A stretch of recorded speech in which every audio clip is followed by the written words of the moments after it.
Em nosso estudo de hoje, a lição 31 do livro Religião dos Espíritos, que tem por título Veneno. Corrosivo no coração, a surgir no conúbio entre a revolta e o desânimo, tisna o manancial da emotividade e sobe a cabeça em forma de nuvem. Chegado ao cérebro, transfigura o pensamento em plasma sutil de lodo, conturbando a visão que se envolve em clamoroso desequilíbrio. A vítima, desse modo, não mais enxerga o bem que o céu espalha em tudo para ver simplesmente o mal que traz consigo e imagina apressado espinheiros e pântanos onde há flores e bênçãos, mentalizando o crime onde brilha a virtude. Em funesto delírio chega a lançar de si escárnio e vilipêndio à própria natureza que revela a bondade infinita de Deus. Mas o agente sombrio não descansa nos olhos porque invade os ouvidos, procurando a maldade nas palavras do amor e, descendo letal para a zona da língua, converte a boca em fossa de azedia e amargura, concitando os ouvintes ao império da sombra como se pretendesse escurecer o sol e enlutar as estrelas. Desde então julga achar em toda criatura expoente do vício, aceitando a suspeita em todo lugar da esperança e exaltando a mentira, com que faz de si mesmo um campo deplorável de aspereza e loucura. Paralisando as mãos na preguiça insensata, acusa o mundo e a vida, sem doar-lhes a menor expressão de auxílio e entendimento. E, atingindo o apogeu da demência cruel, acalenta infeliz o ensejo da morte com a qual se precipita a cova do suicídio, para sofrer depois a expiação tremenda do insulto à lei divina e da injúria a si mesmo. Guardai-vos, pois, assim, no clima luminoso do serviço constante, amando e perdoando, ajudando e aprendendo, porquanto esse veneno que corrói a alma humana, dela fazendo, enfim, triste charco de trevas, chama-se pessimismo. A gente parte do princípio de que em um mundo como o nosso não existe ninguém perfeito. Não chegamos aqui perfeito e não vamos sair dessa vida perfeitos também. Os espíritos são categóricos em afirmar isso. Não chegamos aqui perfeito por quê? Não estamos nos primeiros passos da vida espiritual. Já tivemos algumas experiências para trás que nos levaram a cada um, mais ou menos, ter uma facilidade em determinada área, porque não existe privilégio na lei de Deus. Todo mundo foi criado de maneira simples, ignorante, isto é, sem inteligência e sem moralidade num determinado momento. Portanto, aquela criança que tem facilidade em matemática, ela já aprendeu a matemática em algum lugar do universo aí, onde Deus permitiu. Assim, em relação a todas as áreas. Então, não estamos dando o primeiro passo agora. Mas também não vamos sair daqui perfeitos quando a gente chegar do outro lado da vida, retornando, largando esse corpo aqui. A gente ainda vai chegar com muita coisa para resolver, mas a gente precisa, pelo menos, compreender o que nós estamos aprendendo nesse momento, qual está sendo a nossa prova, qual está sendo a expiação que a gente, por acaso, esteja passando, lembrando que expiação são as violações às leis de Deus, mas, enfim, não existe perfeição aqui na Terra.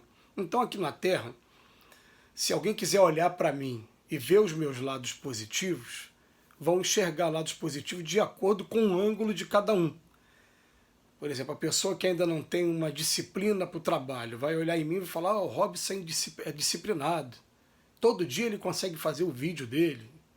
Vai ser uma referência para ele. Tal. Agora, já a pessoa que faz muito mais do que um simples vídeo de 10 minutos, como eu me lembro, por exemplo, de uma amiga que ela falando: eu tenho sido tanta saudade da época que eu ia só para a casa espírita para fazer palestra e para dar passe e vir embora. Agora não, ela administra a casa dela, administra o movimento espírita no Brasil, e essa que eu estou falando, principalmente, que é uma grande amiga, até o movimento espírita na Europa também. Então ela fala assim: pô, que saudade da época que o meu trabalho era só esse. Mas tudo bem, todo mundo aqui na Terra tem lado positivo e lado negativo. Se quiserem ver o meu lado negativo, também vão ter uma lista enorme ainda de coisas que eu admito aqui que tem mesmo, mas admito também que se não fosse a doutrina espírita, eles não estariam sendo trabalhados. Estão sendo trabalhados É lógico que a gente se lamenta de não ser mais rápido, mais preciso, mas estão sendo trabalhados. Aquela frase de Chico, né? A todos eu dou o direito de ser como são, mas a mim eu dou o dever de ser um pouquinho melhor a cada dia. Quando ele fala do veneno aqui, e fala que o nome desse veneno é pessimismo, ele está chamando a atenção da pessoa que, ao invés de olhar o lado positivo, está olhando só o lado negativo. E ele começa a descrever um cenário que é um cenário impressionante, que em primeiro lugar ele fala assim, ó, parece que fica entre a revolta e o desânimo e altera emocionalmente a gente, sobe a cabeça como uma forma de uma nuvem que tivesse criando obstáculos para que eu visse qualquer possibilidade de luz no outro. Eu começo a só ligar minha antena para o lado feio das coisas. Aí depois eu não mais enxerga o céu que espalha, só vê o mal, e em todo lugar vai ver espinheiros, pântanos, né? Eu estava conversando com um amigo meu, que eu gosto muito desse meu amigo, ele não tem religião nenhuma. E ele falando assim, eu não acredito em mudança brusca, então não consigo perdoar o meu pai por coisas que meu pai fez em um determinado momento da vida dele. Eu falei, não, tudo bem, mas se você parar para estudar o cristianismo, você vai ver que os personagens, excetuando o Cristo, todos os personagens envolvidos são ex alguma coisa. Né? O Paulo de Tarso ele matava os cristãos e perseguia os cristãos, passou a ser um grande divulgador da Boa Nova. Pedro era tão violento que quando Jesus foi preso pelos soldados, ele cortou a orelha do soldado romano que efetuou a prisão. Maria Madalena, segundo a própria palavra, até do próprio Emmanuel, estava envolvido em processos obsessivos, porque todo mundo que vive a prova da sensualidade passa por processos obsessivos muito grandes, e teve também um esforço. Então é sempre uma coisa assim, é alguém que deixava aqueles defeitos falarem muito mais alto e que tiveram um trabalho de reforma, que nenhum trabalho de reforma é fácil, exige resignação, exige dedicação, e por isso que no Evangelho diz que a porta da perdição é larga, você ficar acomodado é fácil. Agora, se você quer alcançar alguma coisa, tem que ter um esforço. Mas ele continua aqui para a gente. Ele fala, em funesto delírio, ele lança sobre si mesmo escárnio, vilipende a própria natureza, e não descansa só sobre os olhos, não. Daqui a pouco invade os ouvidos, a pessoa pode ouvir orações belíssimas, mas o que ela vai dar atenção vai ser o quê? Vai ser aquela notícia que está denegrindo, que está falando, denegrindo é a palavra denegrir. Né? Ela própria, essa palavra aí, já tem gente que está achando que é racismo, né? A gente usar essa palavra.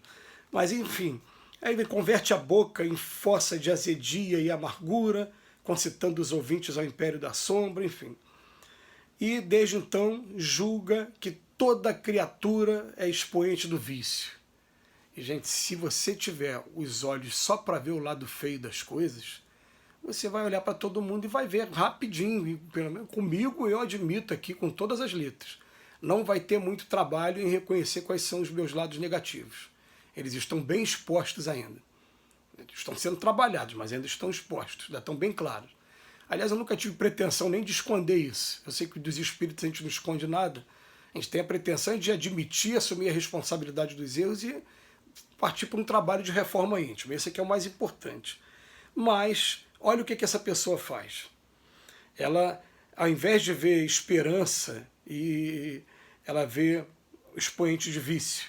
Ao invés de ver a mentira, né, exaltando a mentira com que se faz de si mesmo, campo deplorável de aspereza e loucura. Paralisa as mãos na preguiça, acusa o mundo e a vida, sem doar-lhe menor expressão de auxílio e entendimento. Se envolve num processo tão amargo que o final acaba sendo a busca pelo suicídio, ou porque não se adaptou àquele meio, ou porque não aceita conviver com pessoas que tenham dificuldades, que sejam seres humanos igual a gente. Uma vez eu conversando com uma pessoa que tinha muita dificuldade de arrumar o casamento, eu vendo as razões, porque mas desse jeito você não vai casar nunca mesmo, você não vai encontrar ninguém perfeito, não, você não é perfeito. A dificuldade, o desafio do casamento é de um aceitar o outro do jeito que é e ajudar o outro. Enfim, mas a pessoa acaba recorrendo ao suicídio no final, E ele vem falar que essas são as consequências do pessimismo que nos pede para abrirmos os olhos, não ficarmos na garra dele. Que Jesus nos abençoe hoje e sempre.